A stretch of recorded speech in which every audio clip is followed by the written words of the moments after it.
Bueno, pues en unos momentos le hacemos ese traje a Fernando Simón. ¿Tenía moto? Ya lo creo que sí iba a necesitar moto para salir corriendo. Nosotros simplemente le vamos a poner las frases suyas y juzguen ustedes a ver si alguna, por casualidad, ha acertado, ¿vale? Porque si es tan buen científico, todo se hacía por criterios científicos, Concho, habrá acertado, ¿no? Bueno, pues ni una. Pierre Nodoyuna era, vamos, un cum laude comparado con este señor. Y ahí sigue el tío. Bueno, pero déjenme, antes de que pasemos con eso, déjenme que les hable y que les dé un consejo sobre Symbioline megaflora. Bueno, tienen.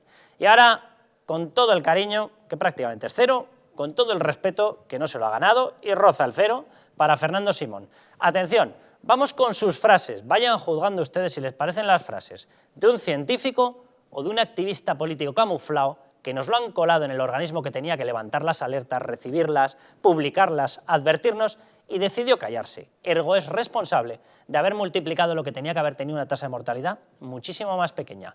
Vamos con la primera frase. Nosotros creemos que España no va a tener, como mucho, más allá de algún caso diagnosticado. Escopeta de feria. Vamos con la segunda. Lo que está claro es que esto no implica ahora mismo un incremento de riesgo para nuestro país, puesto que no ha habido transmisión en España. Vamos, ni Pierre Nodoyuna. Vamos con la tercera. En España ni hay virus, ni se está transmitiendo la enfermedad, ni tenemos ningún caso actualmente. Con esto, una persona nombrada por cualquier partido de derechas habría dimitido posiblemente antes de decirlo, solo con pensarlo. Vamos con la siguiente. Obviamente es posible que algún caso fallezca en nuestro país, pero entraría dentro de lo esperable, no de lo deseable, pero sí de lo esperable. Toma ya.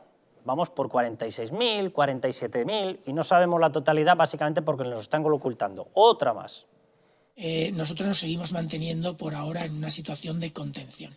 No es necesario ahora mismo en España elevar el nivel de alerta. No era necesario elevar el nivel de alerta. ¿Y ahora qué es necesario? Esconder los muertos, ¿verdad? Cada uno que opine lo que quiera. Este es Fernando Simón. Ese que nos dibujan con una moto, con la chupa, soy guay, soy un tío moderno. Bueno, pues esa es la invención progre de quién es Fernando Simón. Aquí cada uno se retrata por sus actos y por sus frases. Este señor ocultó las alertas y este señor dijo toda esta sarta de mentiras. Si es un mal científico, a tu casa. Si ha mentido, a tu casa no, al tribunal. Pero desde luego está o en váyase usted a su casa o en vaya usted a un tribunal. Pero desde luego fuera de ahí poco, porque es que no ha dado una. Y este es el señor que nos quieren convertir ahora en héroe, Jesús Ángel.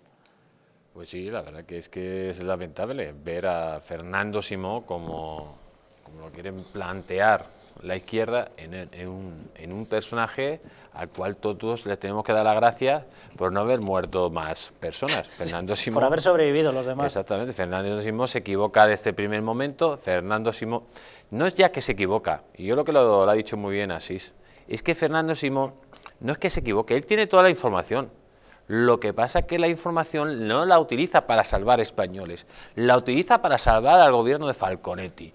Y eso es lo que España ni nadie puede perdonárselo, porque este señor no es tonto.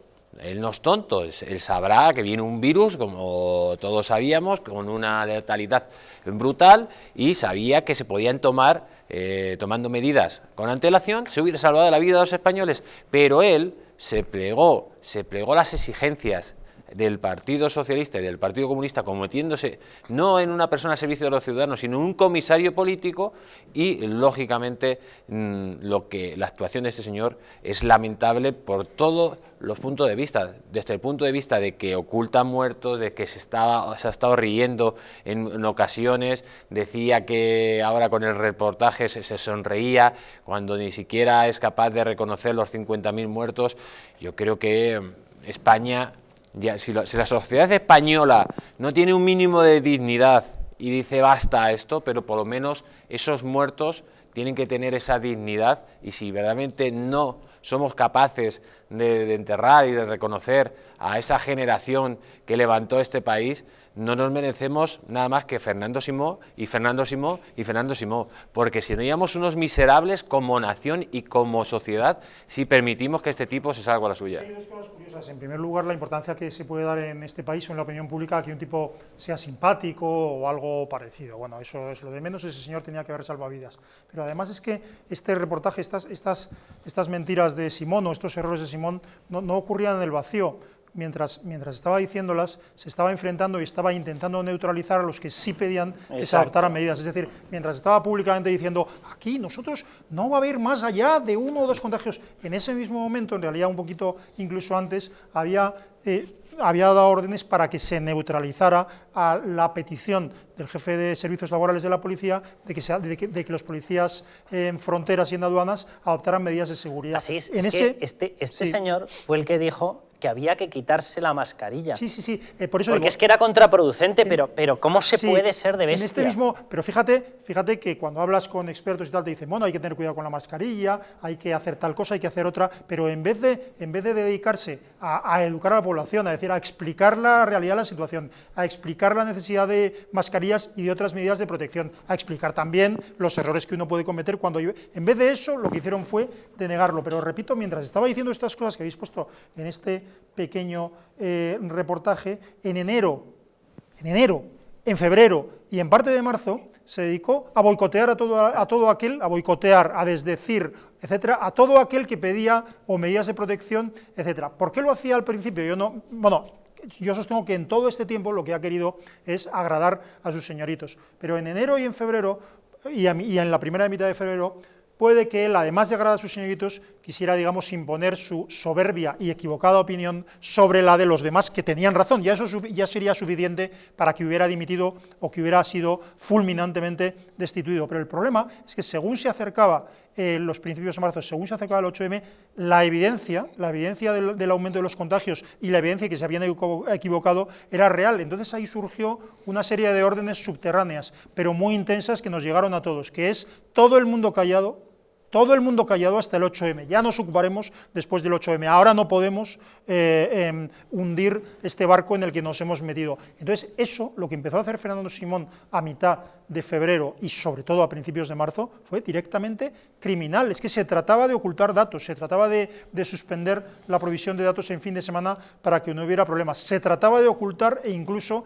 las recomendaciones que había dado la OMS cuando ya declaró la emergencia internacional, que así se llamaba en ese momento, y las declaraciones de la Entidad Europea de Control y Prevención de Enfermedades, de que no hubiera actos multitudinarios y que se evitara el contacto cercano, sobre todo entre manifestantes. Todo eso estuvo boicoteándolo, eso ya es directamente criminal. Entonces, claro, cuando tú expones estas cosas de una manera extensa o más comprimida, la gente te pregunta, ¿por qué? Es que es malo, porque ha decidido contentar a sus señoritos. Es lo que ha decidido. Bueno, básicamente ha antepuesto proteger a la población, lo ha antepuesto su interés político, a proteger a la población. Y además hay una cosa peculiar, Carlos, ya he explicado que según se acercaba el 8M su conducta era delictiva, pero hay una cosa que hace Fernando Simón antes del 8M que consiste en intentar anular, que no se diga a nadie que lleve mascarillas, que no se evidencien datos que puedan alarmar a la población, es decir, prepararla para no morir. Esto hasta el 8M. Después del 8M también suceden cosas muy graves, porque todo el trabajo de Fernando Simón consiste en no evidenciar sus errores anteriores, y en ese trabajo de ocultar sus errores anteriores hacen cosas que hace que muera todavía mucha más población, negando que lleven mascarillas, negando que tomen medidas de seguridad, y curiosamente niegan las medidas de prevención, y sin embargo lo que hacen, porque se ven obligados, es directamente encerrar a toda la población. Es decir, primero niegan toda medida de prevención y luego encierran en sus casas a toda la población, que eso es algo... Es decir, es una cosa absolutamente demencial. Bueno, me estoy acordando de la última mentira, evidentemente no científica, de Fernando Simón, que fue el que nos dijo los test solamente se tienen que hacer a los casos sintomáticos. ¿Y entonces qué hacemos con todo el resto? O sea, el sintomático puedes tener una pista de que tiene coronavirus, pero con el asintomático no. Por tanto, o hacen ustedes un cribado. ¿Y por qué no se hacía un cribado? Pues como está diciendo Asís, que era Fernando Simón la tapadera de la ineptitud y de la falta de cautela que estaba teniendo el gobierno. ¿Cómo la disimulaban? Con un pseudocientífico que salía y decía, no, es que científicamente no es bueno hacer test. Entonces quedabas así y decías, pero ¿cómo no va a ser bueno detectar los focos de contagio? No, pero él lo que hacía era tapar lo que había ocurrido, los errores del gobierno. El gobierno no había comprado test PCR. Y entonces sacaban a Fernando Simón para que engañase a toda la población y le dijera, ahora no hay que ponerse mascarilla, ahora es malísima, los días pares a lo mejor es buenísima, pero como hoy no tenemos es malísima. Y hoy no es bueno hacer test, no, para nada. ¿Por qué? Porque no tenemos. Se lo callaba y engañaba. El gobierno decidía que había que desprestigiar al gobierno de la Comunidad de Madrid por el reparto de mascarillas. Exacto. Aunque había dicho Fernando Simón que esas mascarillas eran una buena medida, a la semana siguiente inmediatamente dice exactamente lo contrario. Y un detalle, perdona, y acabo aquí, da las ruedas, que un científico dé las ruedas de prensa directamente, físicamente, cubriendo al responsable político, es exactamente lo contrario que ha ocurrido en cualquier país del mundo. El responsable político, técnico, dice lo que hay que hacer y el responsable político le contiene o le modula. Vamos con otro asunto, vamos con otro de los grandes mentirosos que tenemos en el gobierno, Pablo Iglesias, pillado con el carrito de los helados. Lo del caso Dina, de verdad que es para escribir un libro, no, vamos a ver, todo un serial, pero todo un serial en el que podríamos poner el lomo del libro, en cada uno de ellos, en cada uno de los tomos, el de una de las mentiras lanzadas por este señor. Bueno, ¿ustedes se creen que se va a arrepentir? Cuando es evidente que él se quedó la prueba, cuando es evidente que hizo una denuncia falsa, cuando es evidente que se ha inventado un folletín de que si por aquí llegaba Villarejo me cogía tal, pero ¿qué me está usted contando? Usted tenía la tarjeta, usted la metió en un microondas, porque había fotos íntimas como usted mismo ha reconocido. ¿Por qué había fotos íntimas en un chat entre una chica y usted? Bueno, pues si usted no quiere dar explicaciones me parece maravilla, pero deje de inventarse tonterías, deje de lanzarnos supuestas confabulaciones judeo-masónicas. A usted le han pillado con el carrito de los helados y no hago ninguna consideración con respecto a si con los pantalones arriba o abajo, pues porque no es el lugar, pero deje ya de contar mentiras y de utilizar a la Fiscalía para intentar cerrar un medio de comunicación. Bueno, atención a otra entrevista maravillosa, esta en Sede Pública, Radio Nacional, que le hacen a Pablo Iglesias y lo que dice, le preguntan, oiga, ¿usted va a comparecer en una comisión de investigación? Él, bueno, no ha pedido que comparezca, Manuel el Bombo de puro milagro. Me parecería muy positivo que hiciéramos una comisión de investigación en el Congreso en la que estemos todos. Y yo allí respondo a las preguntas que me quiera hacer la ultraderecha o que me quiera hacer el Partido Popular. ¿Una comisión de investigación sobre el caso Dina? Una comisión de investigación sobre las cloacas en la que todo el mundo pueda hacer todas las preguntas. Pero ya hubo una sobre la policía patriótica. Volvamos a hacerla porque este es el mismo caso. Y yo no tengo ningún problema en dar allí todas las explicaciones, pero que venga Soraya Sáez de Santamaría a contestar si ella era la que daba las órdenes a la policía patriótica. ¿Usted cree que sí? Que venga Villarejo. Bueno, esto es lo que se está diciendo. Ante una acusación así, que dé la cara. Vamos a dar la cara a todos y yo voy a responder a todas las preguntas que me hagan. No tengo ningún problema. Pero vamos a preguntarle a Fernández Díaz también. Vamos a preguntarle otra vez a Eugenio Pino. Vamos a preguntarle a Fuentes Gago. Vamos a preguntarle a Zoido. Vamos a preguntarle a Soraya Sáez de Santamaría o al señor Mariano Rajoy, que era el presidente del gobierno cuando su partido construyó una cloaca policial y mediática para perseguir adversarios políticos. Vamos a hacerle preguntas en el Congreso al señor Eduardo Inda. Venga, y a Manolo del Bombo y a Perico Delgado. Y a Iker Casillas. Que venga Iker Casillas, que le vamos a preguntar por qué me mandaba a mí una persona fotos íntimas.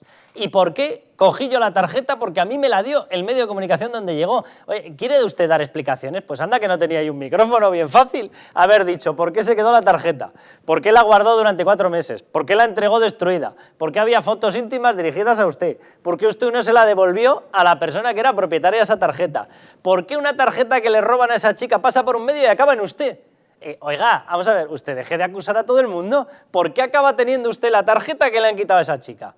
Y siguiente pregunta, digo, ya que tiene ahí el micro, oiga, pues expláyese. ¿Por qué resulta que esa persona, de la cual evidentemente usted pretendía que determinadas fotografías, determinada información, determinados comentarios nunca saliesen de ese teléfono, por qué le ha acabado usted pagando y poniéndola al frente del periódico oficial de Podemos, La Última Hora, como directora? Porque no será porque es muy buena periodista, ¿verdad? ¿Por qué la ha acabado poniendo ahí? ¿Usted pretendía que no salieran esos comentarios que ella, como ya ha reconocido, empezó a sacar pantallazos y a enviarlos a chats de amigas y primero prefirió quedarse la tarjeta y luego prefirió ponerle un sueldo? ¿Vamos bien encaminados o desencaminados? Explíquese usted, deje de inventarse relatos fantasmas y díganos qué es lo que pasó. Porque por el medio lo que sí que sabemos es una cosa, que la Fiscalía le empezó a dar a usted información para registrar un medio de comunicación, cerrarlo y mandar a su director, Eduardo Inda, a prisión. Eso sí que lo sabemos porque está retratado en el chat. ¡Qué casualidad! ¿Eso es o no es delictivo? Jesús Ángel. Pues hombre, la verdad que es muy delictivo todo lo que está relacionado con el caso Dina-Iglesias suena a delito infraganti en todos los sentidos. Lo que estamos viendo es cómo, en este caso vemos a Pablo Iglesias, pues sacando el ventilador de porquería, primero para asustar a cierto partido político y que no mueva ficha, y segundo para que solo quede lo que ellos llaman la ultraderecha y quede totalmente difuminado cualquier ataque político a esta gente. El señor Pablo Iglesias lo que tiene que explicar por qué estando con Irene Montero, su pareja oficial, pues tenía supuestamente un amante, y por qué a esta amante la prometió que se iba a casar cuando no se iba a casar con ella, y lógicamente aquí empieza toda la trama, una trama sentimental donde la amante o el novio del amante pues saca de su móvil una serie de datos que son muy perjudiciales para el señor Pablo Iglesias. El señor Pablo Iglesias, en vez de ser un hombre que no lo es y dar la cara, pues monta un espectáculo que son las cloacas del Estado que le están acosando, etcétera, etcétera, y en esas cloacas pues mete a uno de sus mayores enemigos, que en este caso pues es el Eduardo Inda, ¿no? Lógicamente pasa de ser una víctima, como él pretendía en ese momento aparecer, a ser lógicamente pues un personaje, una persona que está infringiendo la ley por todos los lados. El señor Iglesias, después de todo este circo, pues todavía tiene la cara dura de decir que hay que investigar a Soraya Sáenz de Santamaría, etcétera, etcétera, etcétera.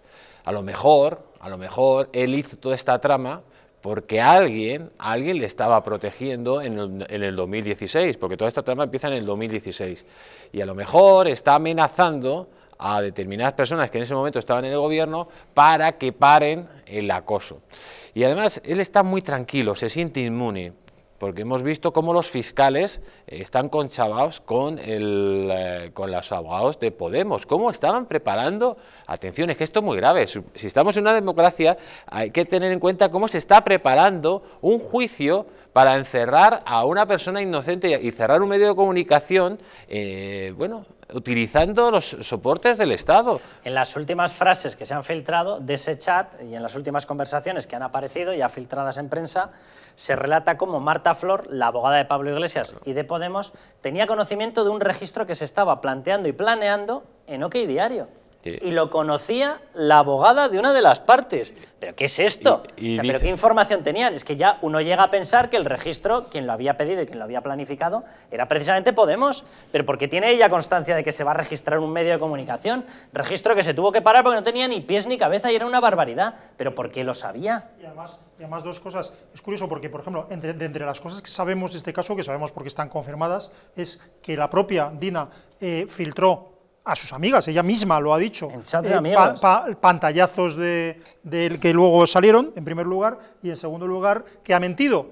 ¿Ha mentido por qué? Porque en el tema de la responsabilidad de Pablo Iglesias ha dicho una cosa y la contraria a la vez, con lo cual sabemos que ha mentido y por lo tanto es difícilmente entendible que esta mujer no tenga ya, cuando menos, una acusación por falso testimonio, en primer lugar. Y en segundo lugar, es curioso porque esto, corrígeme, tú que eres mucho mejor que yo en fechas, pero estamos hablando de sucesos que ocurren a finales de 2015 a principios de 2016.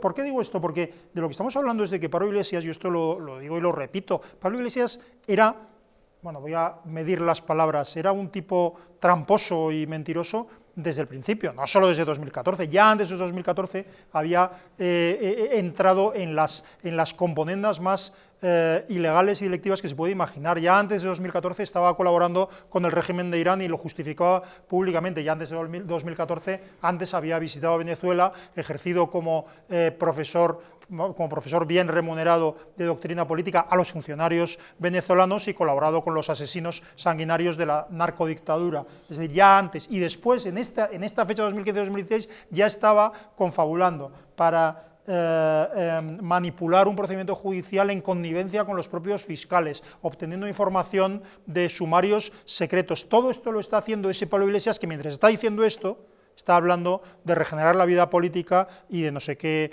tonterías. Pablo Iglesias, todo lo que es ahora ¿Me dejas mismo... que te añada otra cita a esa cronología? Porque durante el tiempo en el que él estaba empeñado en cerrar OK Diario, ¿qué era lo que ocurría? Bueno, pues que en OK Diario sacábamos los contratos de cómo él más el resto de la cúpula estaba recibiendo dinero de una dictadura venezolana, de cómo eso se ampliaba también a Bolivia y a Ecuador, y una cosa que a él le tocó muchísimo las narices y que no nos lo perdonará en la vida.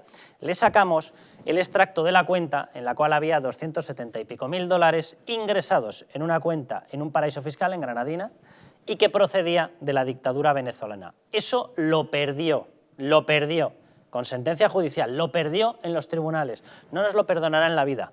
Eso era lo que estaba ocurriendo. Ahí entenderán las ansias que tenía por utilizar cualquier cosa para cerrarnos el periódico.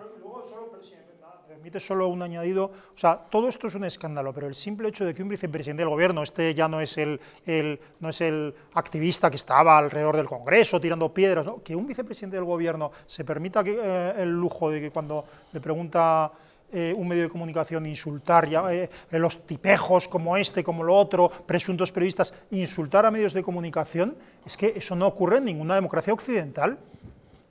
Dejadme que veamos dos fragmentos más. Pablo Iglesias en esa entrevista, pues la verdad que se ha lucido, menos mal que la llevaba preparando durante 2 semanas. Este señor espontáneo tiene que ser, pero vamos, para no terminar de reírnos. Bueno, atención a la siguiente frase.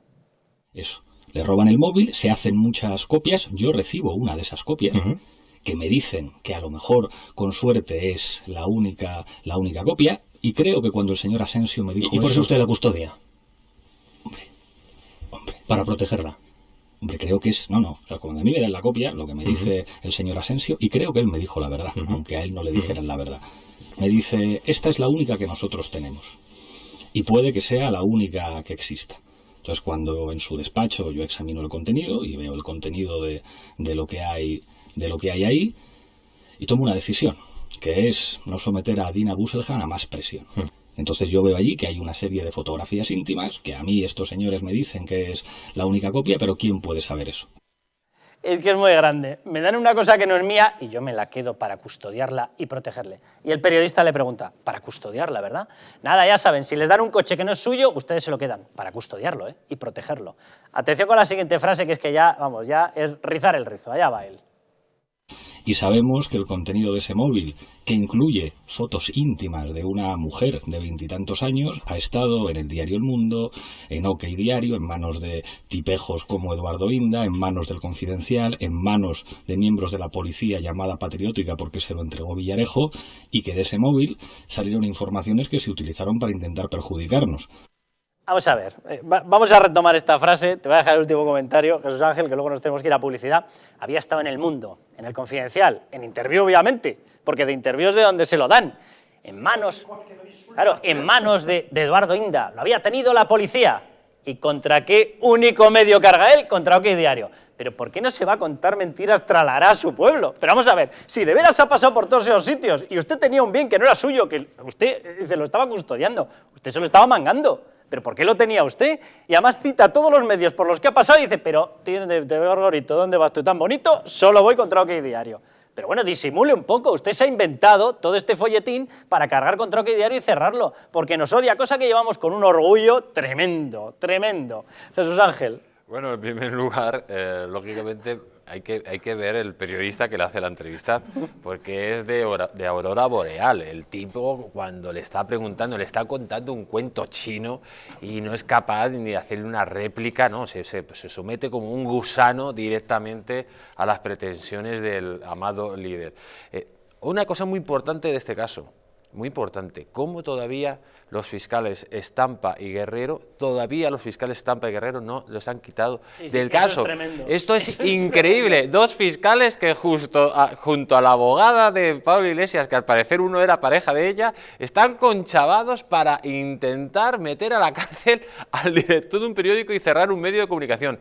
Esto no es ya una democracia, amigos, esto no es una democracia, esto parece ya un estado bananero de tercera, porque si eso está pasando y esos dos fiscales todavía no están sacado el caso ni de la carrera, es que en España no hay ningún tipo de seguridad jurídica.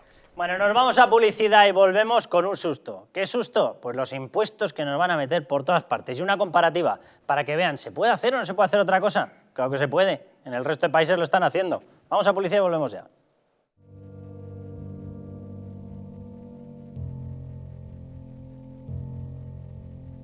España no va a tener, como mucho, más allá de algún caso diagnosticado. ¿Qué le diría usted a una mujer que está dudando en ir o no a la manifestación del 8 de marzo? ¿Qué le diría? Que le va la vida, que le va su vida. Y el motivo es el miedo. No hay una razón médico-sanitaria. Y que no hay ninguna razón de salud pública que aconseje tomar ninguna medida o que impida la celebración de eventos de este tipo. Denunciábamos que los medios estábamos siendo demasiado alarmistas con el coronavirus. ¡Vamos a morir todos! ¡Estefanía! ¡Estefanía! ¡Gritad Estefanía! No hay nada de qué preocuparse, estamos muy tranquilos, ¿vale? ¿Ustedes son conscientes de que un virus no entiende de sus tonterías autonómicas? ¿No entiende de sus soberanas idioteces de reyezuelos que pretenden seguir mandando sobre un reino de taifas inexistente, simple y llanamente, incluso costándoles vidas? ¿No llegan a entender ustedes eso?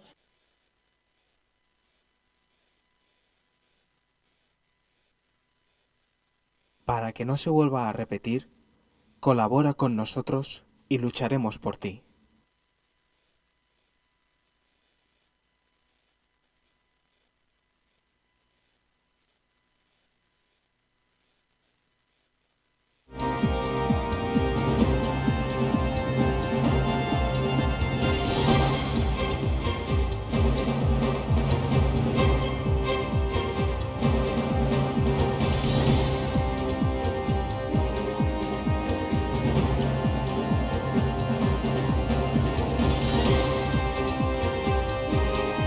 Ha sido arruinada por políticos sin escrúpulos y medios de comunicación vendidos al poder. Es la hora de defender nuestra nación, porque la verdadera libertad consiste en estar bien informado. Hazte miembro del Club Patriótico del Distrito.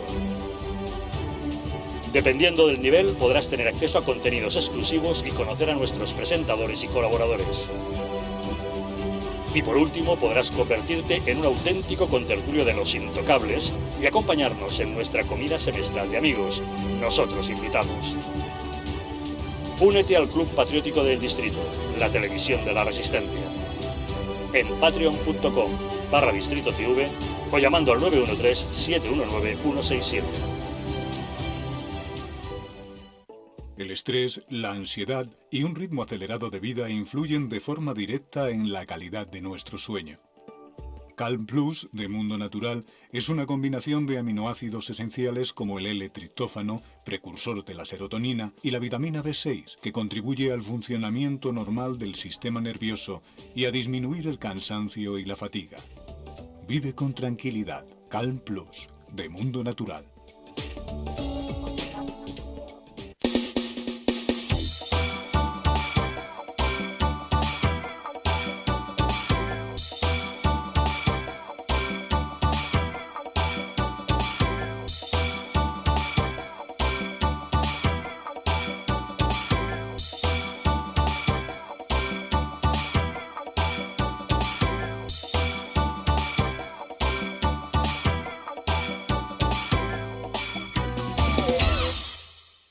¿Quieres dormir tranquilo sin pensar en si cobrarás tu alquiler? Con nuestro servicio de gestión integral podrás olvidarte de tus preocupaciones porque Arrenda se encarga de todo, pagándote el día 3 de cada mes sin excusas. Si tienes una vivienda alquilada o estás pensando en hacerlo, contáctanos. Arrenda. el alquiler seguro y garantizado.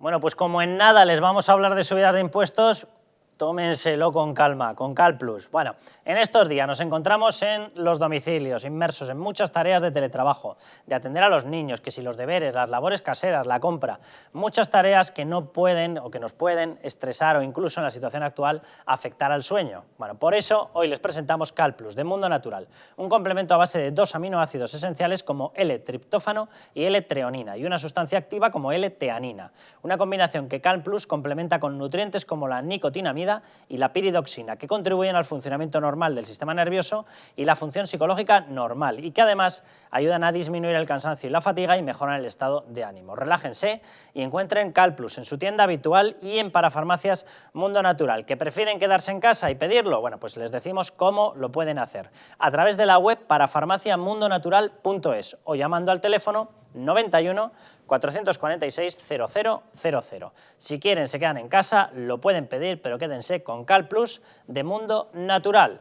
Vale, esto la calma y ahora el susto. Pedro Sánchez hablándonos de que viene, cómo no, lo que más le gusta hacer a todo socialista, subir impuestos.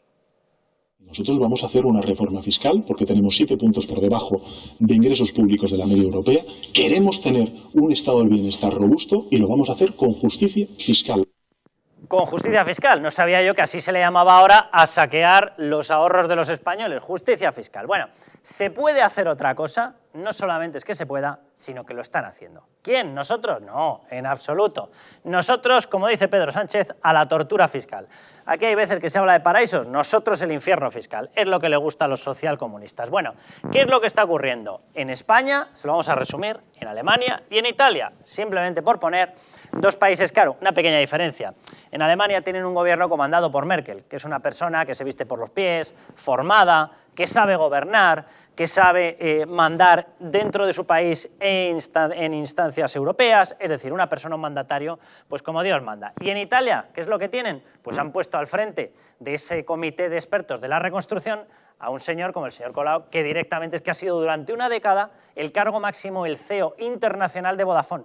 Nosotros aquí tenemos a Pachi López, que no tiene carrera, y de número 2 al secretario general Enrique Santiago, al secretario general del Partido Comunista. Toma ya, pedazo de tándem, pedazo de equipo. Bueno, vamos con lo que va a hacer España. España, prepárense porque vamos de carrerilla. Subida de, no hay una sola bajada, subida de el IVA. El IRPF dicen que de las rentas altas. Verán ustedes dónde acaba lo de las rentas altas, que van a ser todo medias. Del diésel, de patrimonio, de sucesiones, de donaciones, de sociedades a las empresas, de transacciones financieras, de empresas tecnológicas, transacciones financieras a los movimientos en los bancos. Les pilla, ¿verdad? Claro, igual que a todos. De empresas tecnológicas que van a comprar Amazon, les saldrá más caro porque también le habrán metido un impuesto.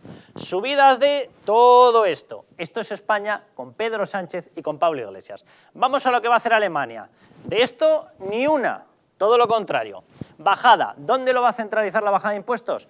En el tipo general del IVA. Es decir, donde más productos hay, ahí es donde va a bajar. En el IVA general, del 19 al 16%. Toma ya. Nada más y nada menos. Nosotros estamos en el 21, para que ustedes se vayan haciendo una idea del palo fiscal que vamos a soportar. Luego se lo recuerdan al famoso señor este de la justicia fiscal.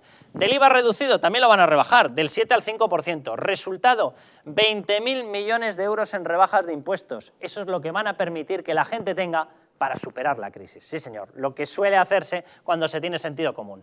Italia, ¿qué es lo que va a hacer Italia? Pues parecido a lo de Alemania. Bajada del tipo general del IVA del 22%. No ha dicho hasta dónde, pero sí ha dicho la cifra. Agárrense, bajada del IVA de 10.000 millones de euros. ¿Qué más va a hacer? Bueno, va a bajar también el pago fiscal, el IVA, que afecta al turismo, pasándolo al tipo reducido del IVA. Todavía no ha especificado cuánto puede ser el ahorro, pero va a ser una rebaja potentísima.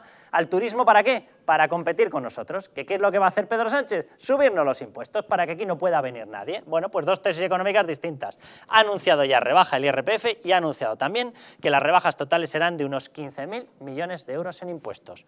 Nosotros, tormento fiscal. El resto, Alemania e Italia, bajada de impuestos. ¿Con cuál nos quedamos, Jesús Ángel? Pues yo me quedo con Alemania e Italia, claramente, o sea, sin pensarlo.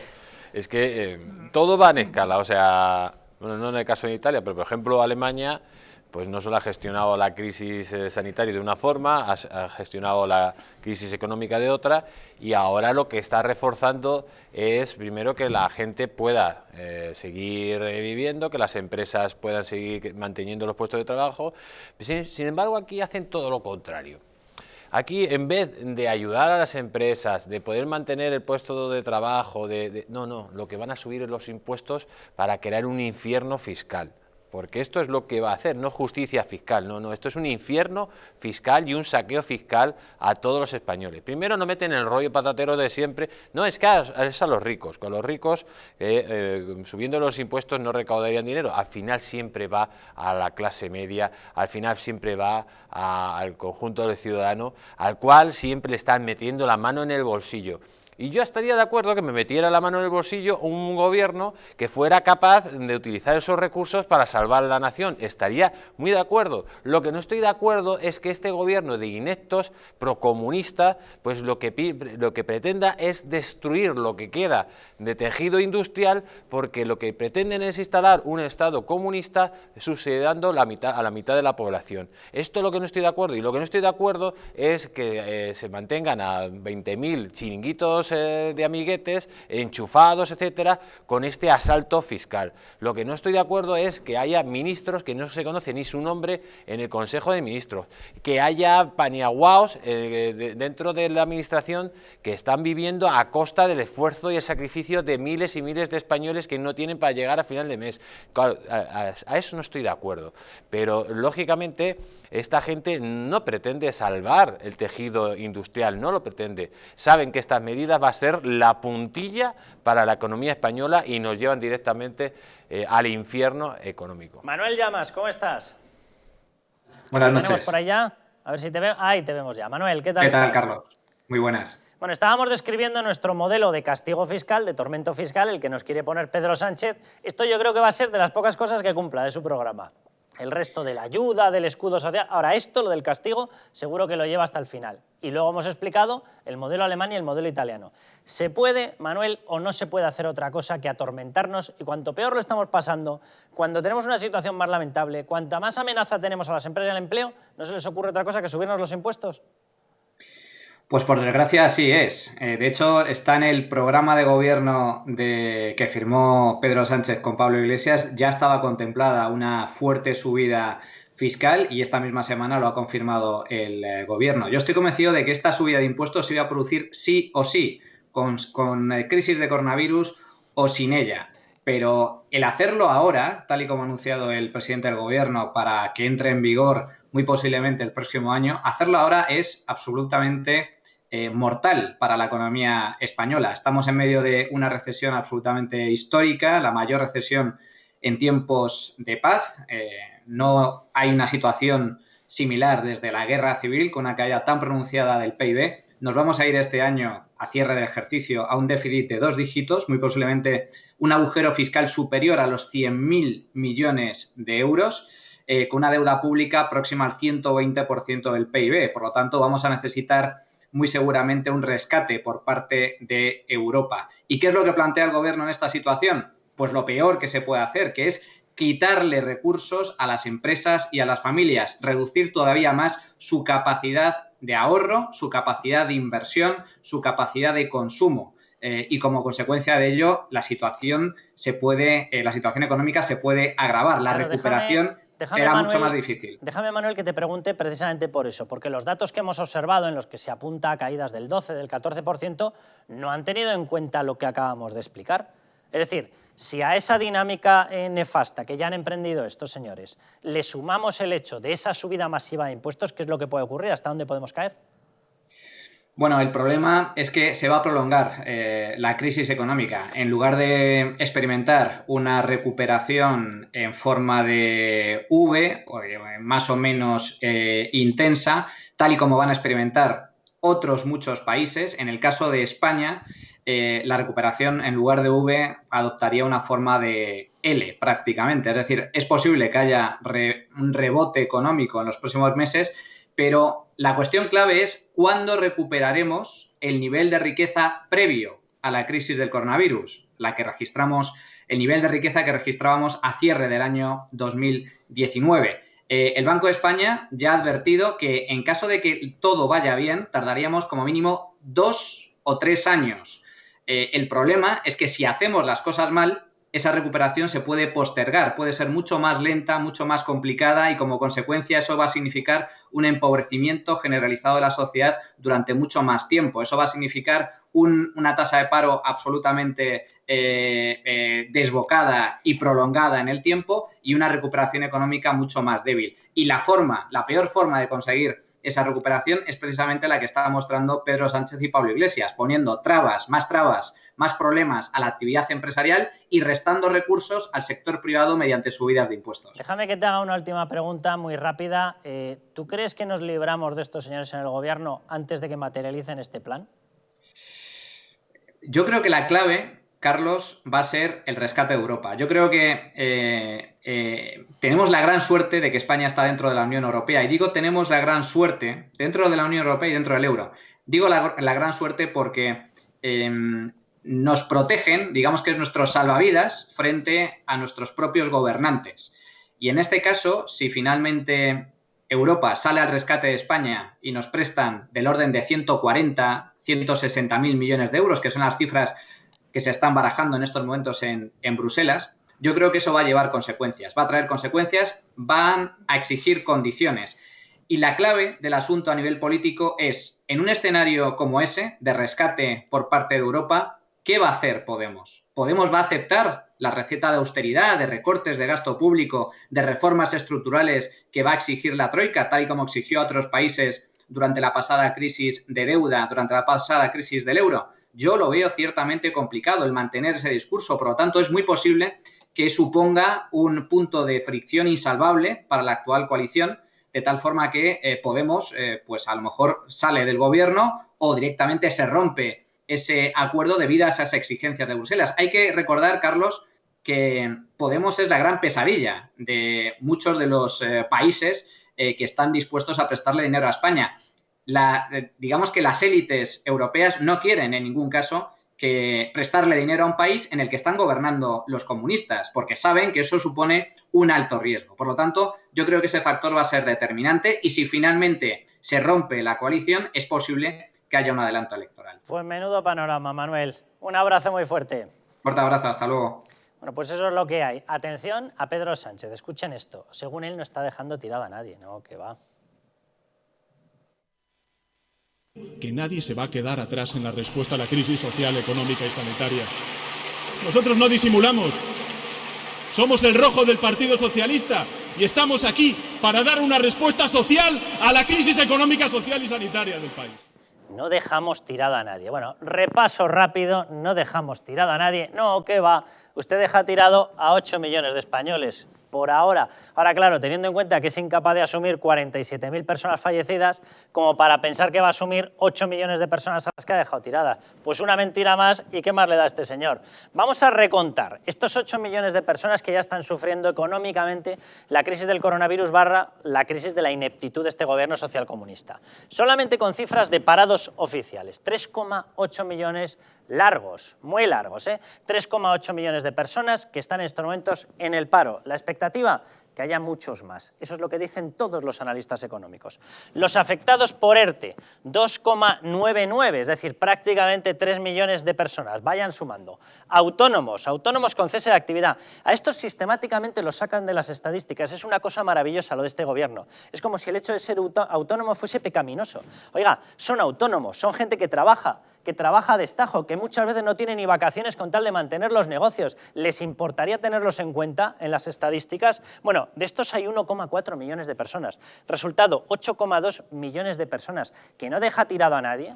De estos, expectativa cero. De estos, más de 1 millón siguen sin cobrarlo. Siguen sin cobrarlo desde el inicio de los ERTEs. De estos no se acuerda nadie. La expectativa es nula. ¿Pero cómo que no dejan ustedes tirados a nadie? Asís.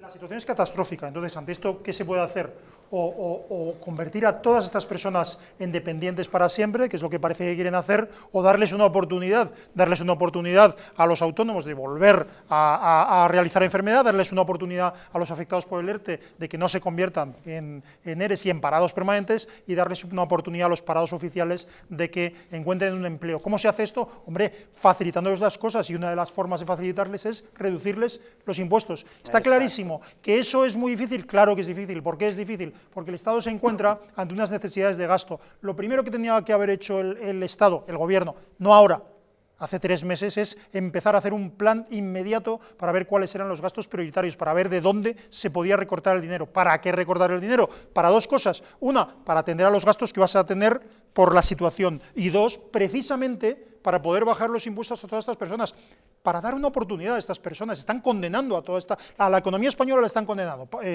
Carlos. O sea, esto es dramático, es trágico. Las cifras son que asustan. Pero es que a estas personas, que son hombres, mujeres, familias sin ingresos, las están condenando. Es que subir impuestos ahora es lo último que se puede hacer. Es un drama para todas y cada una de estas personas. Jesús Ángel, si durante el desierto se le ayuda, esta gente mantendrá las unidades productivas, las empresas, para que puedan mantener el empleo. Si lo que se le ocurre a este gobierno no solamente es no darle el maná, sino directamente asfixiarlos con más impuestos, pues a la vuelta de ese desierto, ¿qué habrá? Nada. Es que claro, esta gente que está gobernando en su vida se ha levantado a las 6 de la mañana a levantar un cierre, en su vida han hecho una nómina. Algunos de ellos se acuestan a las 6 seguramente, de la mañana. y medio borrachos.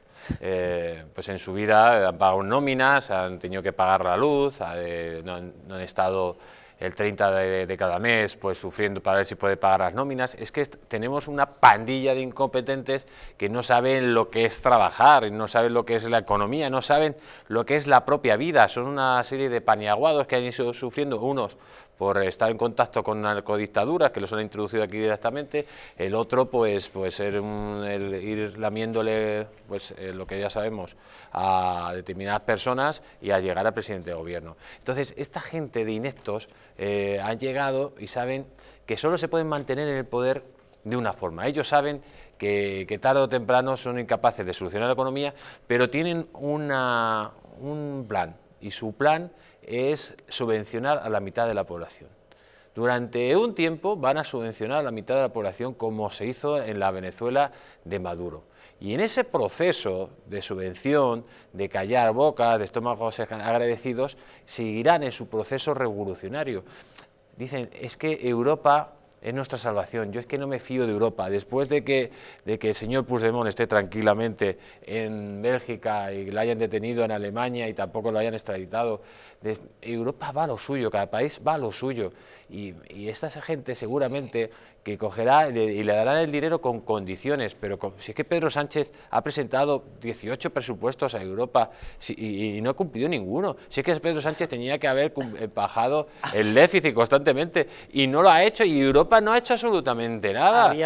Había uno de los borradores de las bases que presentó que incluía un 13º mes en recaudación del IVA, que yo la verdad que siempre me había quedado en diciembre, no había llegado, no sé cómo lo bautizaría. Esto es tremendo, pero bueno, se nos ha acabado el tiempo. Muchísimas gracias a los dos, muchísimas gracias perdón, a todos ustedes, y ya saben que tienen aquí tertulia garantizada de lunes a domingo, con Javier Algarra de lunes al viernes, con este señor, con Jesús Ángel Rojo, lo tienen los sábados, con El Mundo al Rojo, y el domingo a que les esperamos, y ya saben, 1 aprendan a votar, de verdad. Ni Europa ni historias, aprendan a votar. Ya sé que ustedes sí, pero vayan diciéndoselo por ahí con valor a toda la gente que les diga su opción es muy rara, su opción no es el consenso. Pues díganle, mire, yo no sé si es el consenso, pero es inteligente. Ya saben, aquí les esperamos, domingo a las 10 de la noche. Hasta entonces, a levantar España.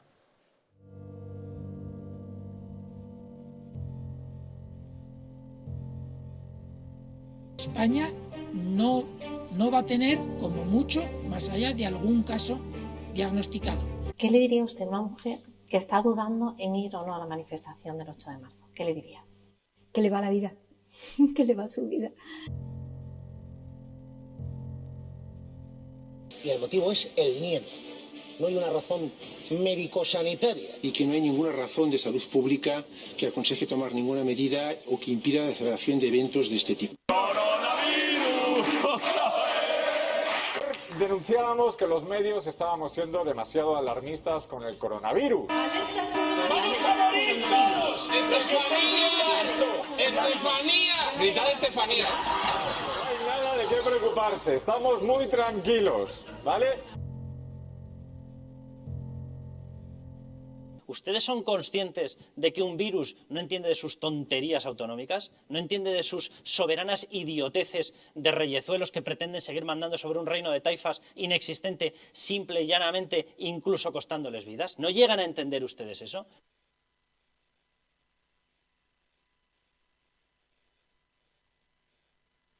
Para que no se vuelva a repetir, colabora con nosotros y lucharemos por ti.